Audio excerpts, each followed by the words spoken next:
Urango, whose only loss was to Ricky Hatton. It was about 4 fights ago. Since then, or 5 fights ago. Since then, he's 4-0. He's fought some, some decent guys. He's a muscular guy, and looks more like a wrestler or something, not a boxer. But he's a tough guy. He packs a wallop, and Berto. I like Berto. I think we both like Berto. I think we agree on this one. But it's not going to be an easy fight. And you've got the number 4 welterweight in Berto against the number 5 light welterweight. He's coming up, but he's a big guy anyway. Like I said, he's got a big frame. We'll see what happens. I think we think Berto, but I don't think we think Berto's going to knock him out, or that he's going to... Yeah, I don't think he'll knock him out. It'll probably be like a Colazo fight. It'll be a great fight. Probably go the distance, and he should win on points.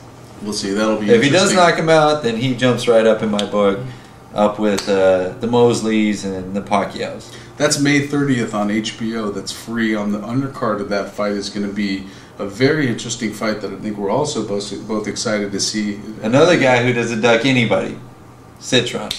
Cintron, we'll see. He's tried to rebuild himself a couple times before, and every time he's kind of gone up and to try to get to that next rung on the ladder, he gets knocked down a couple places. I see him getting knocked down again on down the ladder on this fight, and Angulo, El Berto, really hurting him, and I hope he doesn't hurt him too much, because I like Cintron. The same way I like Hatton. I was kind of glad to see him go out early instead of a long sustained fight where he got a bunch of damage he didn't need, and cuts or anything like that. So I think we disagree on this one. Yeah, I think you really like Cintron for whatever reason. Yeah, because he got into boxing late. He shows up to fight. He doesn't duck anybody. He fights the tough guys. Sergio Martinez, 2 fights with your boy. I forgot his name already. He's been out of boxing for a while. What's his name? Costazu? No, the Mexican guy that got caught with the... Margarito, that's it. Jeez, the Mexican guy. So he lost 2 fights. So the guy cheated, but that's okay. He was but Angulo, I don't think that good. It was only that fight. It was only that fight. Okay, with where they had that. Well, he only got caught once, but doesn't mean he didn't do it more than once. Yeah. Cintron, I like him. He shows up. He fights. He doesn't duck anybody. He goes for the tough guys. He may not always win. I think he had a draw in his last fight. He probably lost that fight, but the other guy did more dancing than he should have. And if he was that good, he would have beat Cintron, but he did. We'll see what happens. It's as you hear in boxing a lot, it's a crossroads fight. Berto gonna go to the next level. Cintron, if he beats a young stud like Andre Berto, he's gonna. No, Cintron's Angulo. I'm sorry, Cintron Angulo. So you got an up and comer against a guy who's more or less fallen into the journeyman category. He needs to like a Glenn Johnson type guy, where you don't want to fight him because he's got a puncher's chance, but you got to fight him to see how good you are. I like Cintron too, but he is no Glenn Johnson. I'll tell you that right now. I hope he does good. I hope he doesn't get hurt. He's a nice guy, but we'll see. I'm going with Angulo Pera. I've seen him fight. What round? I would say that would probably be maybe between 7 and 10 when it's stopped. Angulo is just a vicious man, and I think he's going to show that. I think he's got a big target there with Cintron, and Cintron's he goes to the body good. Cintron's never been a guy where he's used his reach to his advantage, and and like I said, it's the same kind of fight that he's been in, where he's fought Margarito a second time, where he's come back, and it's just. You think Angulo's as good as Margarito? I mean, they're the same style. Actually, I think they're really the same style. It's a young version of Margarito. I think there's only. You think Angulo can take a punch like Margarito? I think there's only one Margarito. I don't know. I don't think he's definitely as tested as Margarito and fighting a lot of top-notch guys. But interesting fight. It's definitely great to see not just one good fight happening, but 2, and it's for free. That's the best part about it. That's the best part. The other fight we've got going on, I think early June, is, again, not to spend too much time with it, but Ruslan Chugayev against the number 3. Say that 3 times fast. The number 3 heavyweight against the big freak of the green boxing, giant. the big green giant, Nikolai Valuev. So we'll see what happens there. That hopefully brings more clarity to the heavyweight division. Another boring 12-round decision. 2 Europeans. I mean, Chergayev is a pretty big, good guy. So I think you should take Valuev out and then maybe move on to bigger You calling fights. a knockout? I don't know. No, I don't think it's everyone. It's tough to knock out that guy. I don't think Yeah, I don't anyone's even know knocked if him you out. can reach him. But anyway, I think those are both on right around the same time, late May, early June, Yeah. and on HBO. So if you're going out of town, that's a good weekend to get out of town. June 13th.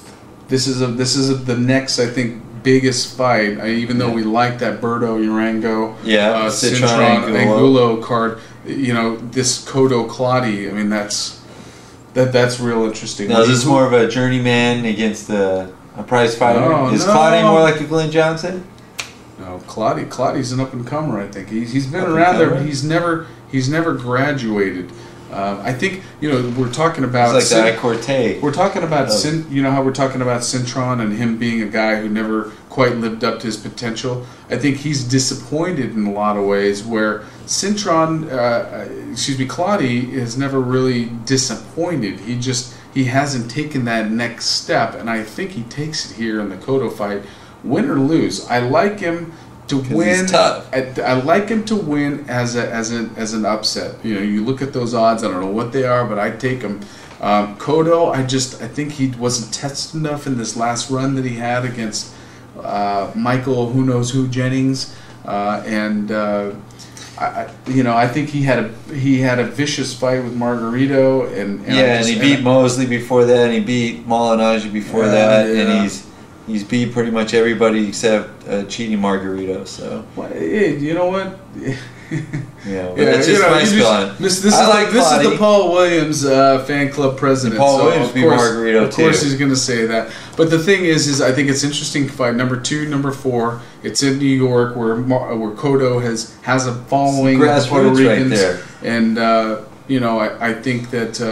I'm not sure where Claudio is from, but he's 5-0 since that fight in 2006 with Margarito. And I like Claudio, and his hand hurt in that fight. So, you could say healthy Claudio against a Margarito at that time, closer than it was. I mean, he took him the distance, I believe, and won a decision. Margarito against Claudio in 06. So we'll see. Again, I'm going with Claudio on the upset. But and if you see Cotto win, I think again. That's good. That means he's ready to move on and put Margarito behind him. I'd love to see a Margarito Cotto fight. Part 2, where it's an even playing field, so to speak, or there's no questions, and I really think that probably Margarito is looking for that too. So you'll see that maybe in 2010. Who knows? We'll see. Hopefully he's looking for one of the guys that beat him, like a Mosley or a Paul Williams, but he probably won't be. Yeah. Well, again, you go where the money's at. Okay. Yeah. That's where it's at. Well, yeah. I think I like Cotto in this one. Claudio's a good fighter. I think he's tough. He throws a good punch. He takes a good punch. Cotto throws a good punch. He takes a decent punch, but I think his boxing skill, as he demonstrated against Mosley, he's just quicker to the punch than Mosley, which means he'll be quicker than Claudio. Mm-hmm. Claudio was able to hit Margarito because he's not really trying to get out of the way, but Cotto, a little bit smaller, I think he beats him. Yeah, I think he gets a decision. And again, I think you talk about Cotto Claudio. I think you think that Claudio is. Hey, sweetie, Garage Boxing. Here it is. It's live. It's live on a Tuesday night. Okay. Say goodnight. Good night. Okay. Run in with your mommy, sweetie. So, hey. Sweetie. Big shit. Okay. So anyhow. So hey, thanks for joining us on Garage Boxing. We're gonna I think we're gonna have to wrap it up. We're gonna have to wrap it up now, and I think that again, lots of good boxing out there. Okay? Daddy, who's that? And all these predictions came on May 12th. Who's that? So we'll see who's right, who's wrong. And Daddy, you heard it here first. Tuesday, May 12th. Thanks for joining us. We'll see you next on Garage Boxing. Thanks. Cheers. Cheers.